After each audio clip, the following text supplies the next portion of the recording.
Bonjour chers internautes et bienvenue dans votre rendez-vous quotidien du talk Le Figaro. Aujourd'hui, nous recevons Gilles Platré qui est maire Les Républicains de Chalon-sur-Saône et porte-parole du parti de Laurent Wauquiez.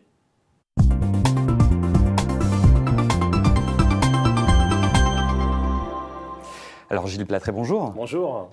Hier soir, c'est un Nicolas Sarkozy, un combatif que nous avons vu sur le 20h de TF1. Il est évidemment revenu très largement sur sa garde à vue et sa mise en examen dans cette affaire de financement supposé libyen de sa campagne de 2007. Vous qui êtes un de ses proches, comment l'avez-vous trouvé ?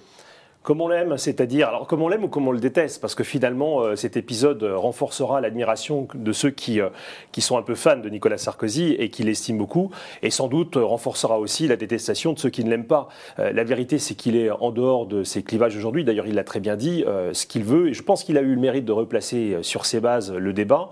C'est pas tant sa personne qui est en cause que l'image de la fonction présidentielle. Est-ce qu'on peut considérer qu'un clan déchu d'un dictateur défunt est capable aujourd'hui d'agiter encore la sphère publique, nationale en particulier, sur des accusations? C'est ça le fond du dossier, et c'est là-dessus que Nicolas Sarkozy a été particulièrement combatif hier soir, et je pense particulièrement convaincant. Enfin, c'est le fond du dossier. De notre côté, c'est une affaire qui le cible lui personnellement, pas la Ve République. Est-ce que c'est pas finalement de sa part une forme de tentative de déplacer le débat? Vous savez, je pense que la vérité dans cette affaire, c'est que la fonction présidentielle, le cadre même de l'expression démocratique de notre pays est mise en cause. Ce que je ne crois pas, il était avéré que des financements étrangers venant d'une dictature aient concouru à l'élection présidentielle française, effectivement, on serait sur quelque chose de fort. Donc ce que dit Nicolas Sarkozy hier soir, c'est que cette accusation, bien sûr, elle le vise lui, c'est lui qui est mis en examen, mais en tout cas colore d'une triste couleur la vie politique française. Et ce qu'il veut, c'est véritablement restituer la vérité, et il a commencé de le faire d'ailleurs d'une manière assez convaincante hier soir, et c'est vraiment son combat aujourd'hui. Et ça dépasse sa simple personne, soyons clairs. Alors depuis mercredi et l'annonce de ces gardes à vue dans les locaux de la police judiciaire de Nanterre, très difficile d'avoir un élu de votre parti, les Républicains, d'avoir un commentaire. Alors, comment l'expliquez-vous? C'est quoi? C'est une chape de plomb qui est tombée sur la droite? Il y a deux sentiments en réalité chez les Républicains aujourd'hui. Il y a le sentiment d'abord de l'amitié et de la confiance qui a été exprimé par un grand nombre de leaders de notre mouvement. Et d'ailleurs, ça a transcendé les clivages. Je note des soutiens qui, j'allais dire, sont naturels, de très proches de Nicolas Sarkozy. Je note aussi des soutiens de personnalités qui n'ont jamais été Sarkozy. Je pense en particulier ce matin même encore à Alain Juppé. Donc on est vraiment sur une expression qui est forte, mais il y a aussi une prudence, et cette prudence tient au respect des mécanismes de la justice française, et les Républicains ne se prononcent pas sur le fond du dossier. Ils font confiance à Nicolas Sarkozy pour faire percer la vérité, mais ils ne rentreront pas dans une exégèse de cette affaire, parce qu'ils n'ont pas le dossier entre les mains. Et je pense qu'il ne faut pas en vouloir aux Républicains de cette prudence. Elle se colore en tout cas d'une véritable amitié et d'un soutien personnel à notre ancien président et à l'ancien président de la République française. D'accord, alors cet attachement, justement, 6 ans après la fin de ses fonctions présidentielles et plus d'1 an après son échec à la primaire de la droite et du centre, avant la présidentielle, quelle place tient Nicolas Sarkozy? Est-ce que vous avez tourné la page aux Républicains ou est-ce que c'est encore un peu ce parrain tutélaire? C'est surtout le dernier président de notre famille politique qui ait gouverné le pays et qui l'a fait dans des circonstances, vous vous en rappelez, particulièrement difficile avec la grande crise qui a frappé les économies occidentales à partir de 2008, qu'il a fait avec énormément de volontarisme. Vous savez, on s'extasie beaucoup aujourd'hui en disant « M. Macron fait des tas de lois, il réforme à tout va, il a une fringale de réformes ». La vérité, c'est qu'au même moment du mandat de Nicolas Sarkozy, le Parlement avait déjà voté le double de lois d'aujourd'hui. Et pourtant, à l'époque, les députés ne se plaignaient pas qu'ils avaient trop de travail. Donc on voit bien qu'il y avait une véritable volonté réformatrice qui a marqué durablement le pays. Le bilan a été sans doute tiré dans la confusion et il n'a pas été assez valorisé, sans quoi je pense que Nicolas Sarkozy aurait dû gagner face à François Hollande. On ne refait pas l'histoire, c'est un historien qui vous le dit. En revanche, on peut aussi prendre du recul. Nous considérons que le bilan de Nicolas Sarkozy et de ses équipes gouvernementales a été particulièrement favorable à la France et que l'histoire avec un grand H le retiendra comme tel. Donc forcément, c'est une figure qui compte pour nous et qui continuera de compter. Il l'a dit lui-même, et je pense que d'ailleurs c'était intéressant parce qu'il ne l'avait jamais dit aussi fortement, même si on le savait dans son entourage. La politique pour lui, c'est terminé, mais il reste l'appréciation de son bilan, la défense de sa personne et surtout l'amour de la France. Et je crois qu'à ce titre-là, ça nous oblige, outre les liens d'amitié et d'affection qu'on peut avoir avec lui, à le soutenir dans cette épreuve qu'il traverse. Alors, le soutenir, d'accord, mais est-ce que cette mise en examen d'un ancien chef de l'État, qui est quand même quelque chose d'assez grave, n'est pas un nouveau coup dur pour votre parti, les Républicains, à l'heure où vous essayez justement de vous reconstruire après cette présidentielle ? Non, je pense que les Français eux-mêmes savent que les destins ne sont plus intimement liés. Nicolas Sarkozy n'est plus à la tête des Républicains. Si les Républicains lui expriment une amitié, ils ont aussi leur vie aujourd'hui de force républicaine d'opposition à la politique de M. Macron et de son gouvernement. Et c'est ça sur quoi nous serons jugés.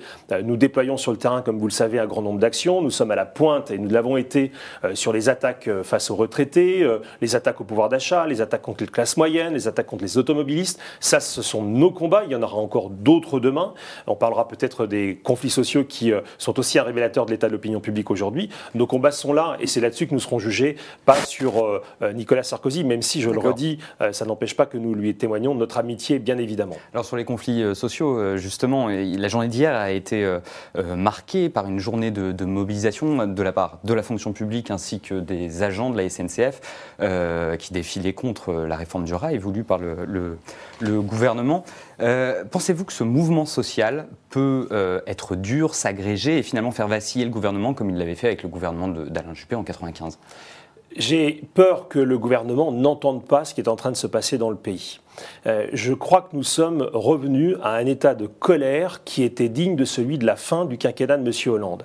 Il ne s'exprime pas simplement contre le président de la République, mais il y a eu une espèce de sidération, on appelle parfois ça état de grâce, dans les premiers mois de la présidence Macron, et on avait oublié que les problèmes se posaient exactement de la même façon. Or, les mesures emblématiques de ce gouvernement ont réveillé cette colère et ont même accru les inégalités. Et ce que nous voyons sur le terrain, ça n'est pas simplement des cheminots qui défendent un statut. Vous savez que les Républicains se sont exprimés pour que ce statut, on y mette un terme, parce que ça nous semble pas conforme à l'idée de justice que nous nous faisons. Mais moi, j'ai vu dans la rue également, hier, dans ma commune de Châlons, j'ai vu dans la rue des hospitaliers qui défendent l'hôpital public parce qu'il est directement attaqué par les mesures qui sont prises.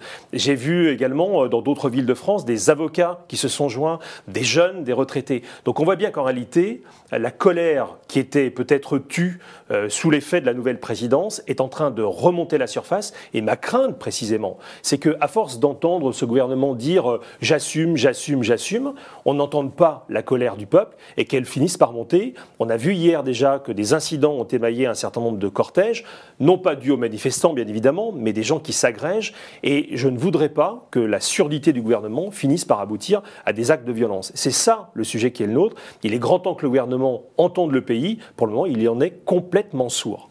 Oui, en parlant d'entendre, on a du mal à entendre votre position, en tout cas une position unique au sein de votre parti. Christian Jacob, qui est le patron du groupe LR à l'Assemblée nationale, disait qu'il allait voter finalement cette réforme. Guillaume Pelletier, lui, émet des doutes sur ses positions. Alors, on a du mal à s'y retrouver. Est-ce que votre parti votera, oui ou non, cette réforme ? Alors, il y a deux choses à voir. D'abord, on va attendre d'en avoir tous les éléments, car il ne vous a pas échappé que nous ne tenons pas encore la teneur exacte du texte. La vérité, et vous l'avez traduit en disant que finalement les appréciations peuvent s'entendre diversement, c'est que vous ne trouverez pas un républicain pour défendre le statut des cheminots et sa préservation, qui nous paraît être injuste au regard de ce que vivent l'ensemble de nos concitoyens. Donc là-dessus, le sujet est réglé. Mais là où l'appréciation peut être dans la nuance, c'est de savoir ce que cache la réforme. Est-ce que la réforme est uniquement faite pour restaurer les comptes de la SNCF, ou est-ce qu'elle va aller, par effet de ricochet, j'ai entendu le gouvernement dire « nous ne fermerons pas nous-mêmes depuis Paris », c'est ce qu'a dit le Premier ministre, les petites lignes. Mais si l'effet de la réforme, et c'est ça notre doute, c'est pourquoi nous en attendons la teneur exacte, si l'effet de la réforme devait aller par exemple, et c'est là-dessus que Guillaume Pelletier est par exemple très attentif, jusqu'à la fermeture de petites lignes qui, sans être rentables, disons les choses très clairement, participent à un service public de mobilité, d'aménagement du territoire et permettent en particulier que dans des espaces très ruraux, on ait quand même du développement économique parce que la ligne de chemin de fer continue de passer, même si elle n'est pas extrêmement fréquentée, alors là, effectivement, il y a débat. Donc vous voyez que les Républicains seront très attentifs, alors oui, à ce qu'on aligne le statut sur les autres, ça, il n'y a pas de sujet, mais en revanche, à ce qu'on n'arrive pas, par cette réforme, à avoir un effet qui conduirait à la dégradation d'un service public qui est indispensable à la ruralité, aux villes semi-urbaines, comme la mienne en particulier, et qui pourrait, si jamais elle était vraiment en atteinte de cette réforme, porter un grave préjudice à l'aménagement du territoire français. En gros, ce que vous dites, c'est que pour l'instant, cette réforme va dans le bon sens, mais attention, la réforme du statut. Oui. Je parle bien de la réforme du statut, nous en sommes d'accord.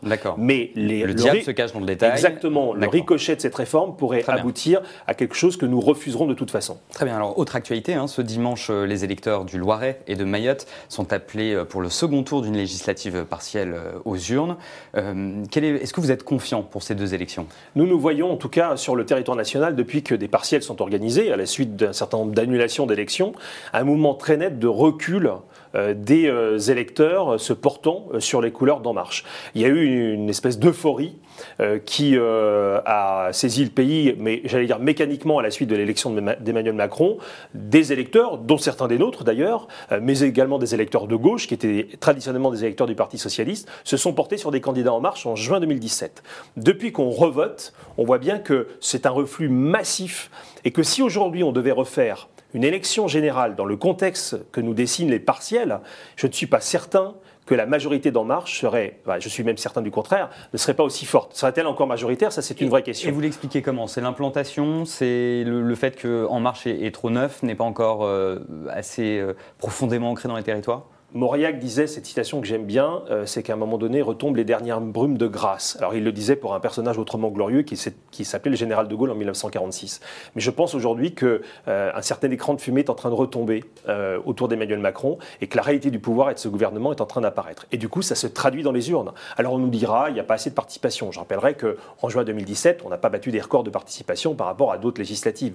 Donc on voit bien qu'il y a un mouvement. Donc nous sommes confiants pour ce qui va se passer dimanche. Nous soutenons évidemment nos deux candidats. Et nous pensons surtout, mais ça peut jouer également en faveur du Parti Socialiste, on l'a vu dimanche dernier, que ce reflux d'En Marche est une alerte, comme le mouvement de la rue est une alerte, mais il ne semble que le gouvernement ne l'entend pas. Et ça, c'est gravissime pour l'avenir. Alors, dernière question. À l'occasion de ces élections législatives partielles, Marine Le Pen a fait un geste inédit. Elle a appelé dès le premier tour à voter pour votre candidat dans la première circonscription de Mayotte. Alors, vous l'avez dit 576 fois, il n'y aura pas d'alliance avec le Front National, mais est-ce que, à l'approche d'élections municipales, vous n'avez pas peur que quelques élus locaux, de cadres de votre mouvement, soient tentés par cette union de la droite ? Écoutez, si jamais il devait le faire, il ne pourrait évidemment plus se revendiquer de l'étiquette des Républicains. La vérité, c'est que notre travail n'est pas de conclure un accord avec Mme Le Pen. La philosophie politique, le programme économique nous en éloigne. Il y a un océan entre nous et nous ne le traverserons évidemment pas. La vérité, c'est que nous devons parler à l'ensemble des électeurs. On a souvent considéré dans ce pays que les électeurs du Front National étaient des électeurs de seconde zone. Nous pensons que c'est une erreur monumentale et c'est même d'ailleurs un sentiment de mépris qui n'est pas le nôtre. Donc nous nous adressons aux problèmes des Français. J'ai idée que si les Républicains répondent à l'attente des Français, vous verrez que nécessairement les gens qui se tourneront vers nous seront plus nombreux qu'hier. D'accord. Oui. Alors en gros, ce que vous dites, c'est gare à ceux qui seraient tentés. C'est l'heure maintenant d'accueillir Jean-Baptiste Émergent qui va poser vos questions à Gilles Platret.